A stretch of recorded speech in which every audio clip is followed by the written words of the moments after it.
Yes guys, welcome back to another video. Welcome to the George Benson football channel. Chelsea news. It's at that time of year again where 8 hours ahead, 7 hours ahead I am in Boehly. And overnight I feel like, posted 2 videos yesterday, we've covered it, you guys are up to date. And then I wake up in the morning, I see half the football world are going to Saudi Arabia. Our owner is in Saudi Arabia having a nice little casual cup of tea or a glass of, water in Saudi. And what on earth is he talking about? I'm going to give my thoughts today because with N'Golo Kante leaving Chelsea, we need to dedicate a bit of time to talk about this guy. And then we need to talk about the news that Chelsea are making progressions and moving to discuss a deal with PSG about Neymar. And I've got some little theories here and there about Todd Boehly being in Saudi Arabia. This is not from a report, this is just me trying to piece little pieces of this jigsaw together. Because Neymar to Chelsea, before we do get into this, Telegram link down below, giving away 2 VIP tickets to Chelsea's opening home game of the season. They're worth £2,000.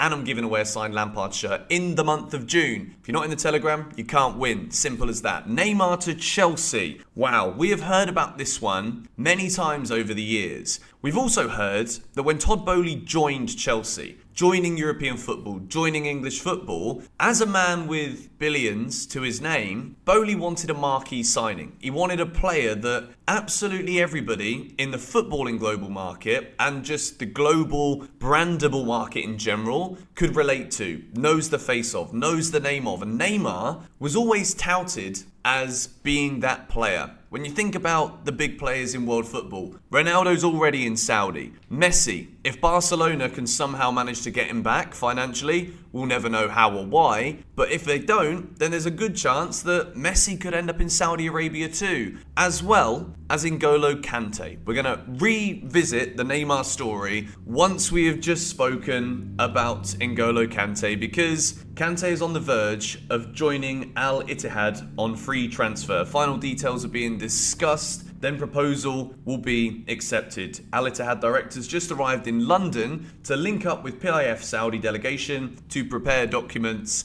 100 million euros per year until 2025. Let's just make a couple of points about this revolution happening in the Saudi Arabian Premier League. I can understand why people would be frustrated about this one. My approach to the Saudi money bringing everybody to the Saudi Arabian League situation is that football in general, money has gone wild. Finances are mad. The economics in football are very, very much uncomprehendable to the average person. But there is so much money in this sport. It's the most popular sport in the world. And in Saudi Arabia, they don't have a league that is anywhere close to what they have in Europe. They've got their money now invested into Newcastle. And at the same time, when you've got as much money available to you as they do in Saudi Arabia, when you don't have the history and the pull because of the competition in your country and in your region, when you've got money, it's going to work for you. And what Saudi Arabia are doing is working within their best means with what they have available to them. So Ronaldo wouldn't have joined the Saudi Arabian League if it wasn't for money. Karim Benzema was distraught at the fact he's leaving Real Madrid, but because there's such a big money offer in Saudi Arabia, it's accepted. With N'Golo Kante, it's confusing for me because I thought Kante was always that guy who didn't really care so much about money, but at the same time, when you played 27 games in 2 years for Chelsea, and the contract offer from Chelsea is based on playing time, but when you know that the club is trying to rebuild, there are really good midfielders being touted to be on the way to Chelsea Football Club, 100 million euros a year, there's a lot of things you can do with that. It's plenty of Freddos, it's a couple of holidays abroad, and a couple of nice cards if he decides the Mini isn't doing it for him anymore. So with Kante on the way to Saudi Arabia, I wish him all the best. N'Golo Kante on his day is the best midfielder I've ever seen play football. I think there is no one else like him in the world of football today. I think he was, on his day, one of the best players I've absolutely ever seen. And to have won everything he's won at Chelsea Football Club, you can't begrudge him anything that this man wants anymore. Chelsea Football Club is a club that have been in disarray. And I think with Kante, the fact that Chelsea have been so reliant on him, yet he's always injured. I think maybe, as much as I love him and I don't want him to leave, he's my favourite Chelsea player, it could be one of those where it's like, well, if we keep him, what's the point? Because the man's always going to be injured. At 32, that isn't going to improve, realistically. And again, it's a big name for the Saudi League. I get it. I totally get it. Whether I think it's right or wrong is kind of irrelevant because there's nothing we can do about it. We're not talking about the difference between PSG's offer to Ugarte and Chelsea's. We're talking about 10, 20x what clubs in Europe, top clubs, are able to offer these players. So to expect these players who would have their family heritage for generations solidified and satisfied financially, I get it. I absolutely get it. So why do I think any of Todd Boehly being in Saudi Arabia right now, having these meetings, why could this have anything to do with Neymar to Chelsea? Well, Neymar at PSG, where does the PSG financial backing come from? Comes from Qatar. What does Neymar benefit from being at PSG? Well, plays alongside Mbappe and Messi for a start, but that little conversation about money again has to rear its head because it always will do in football when the money in the sport continues to increase, continues to rise.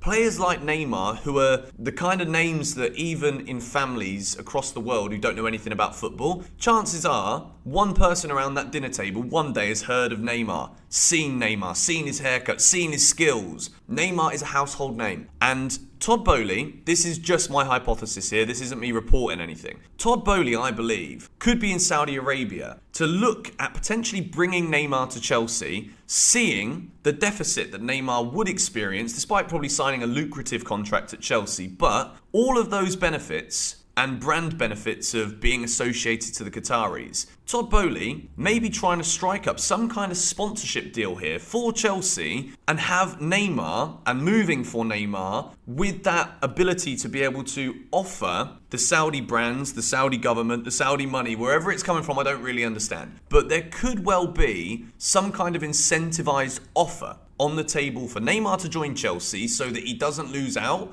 on all of the stuff he currently benefits from the Qatari side of Paris Saint-Germain. So when Chelsea are looking and approaching for Neymar, I don't think Todd Boehly being in Saudi Arabia has nothing to do with trying to strike lucrative business deals for Chelsea with the idea in mind that a household name like Neymar could well be joining the club. Neymar is in his 30s now. Maybe there is some kind of clause in any of these deals that Boehly's trying to strike that sees Neymar move to the Saudi League when he can no longer do it in the Premier League and at Chelsea. That's my little crazy hypothesis on the whole thing. But I also think that Todd Boehly may well be in Saudi Arabia potentially trying to strike up deals for a few Chelsea players. You could imagine Edouard Mendy could want to go to Saudi. Hakim Ziyech could want to go to Saudi Arabia. With N'Golo Kante already there, obviously he's about to be out of contract at Chelsea. So in terms of negotiations between Saudi clubs and Chelsea, there isn't a fee to be discussed here because Kante's not going to sign a new deal. And with these offers coming in, potential to link up with Karim Benzema, maybe link up with Ronaldo to join a thriving league and be one of the pace setters in that process. I totally understand it. And with Neymar to Chelsea, we've got to also discuss here,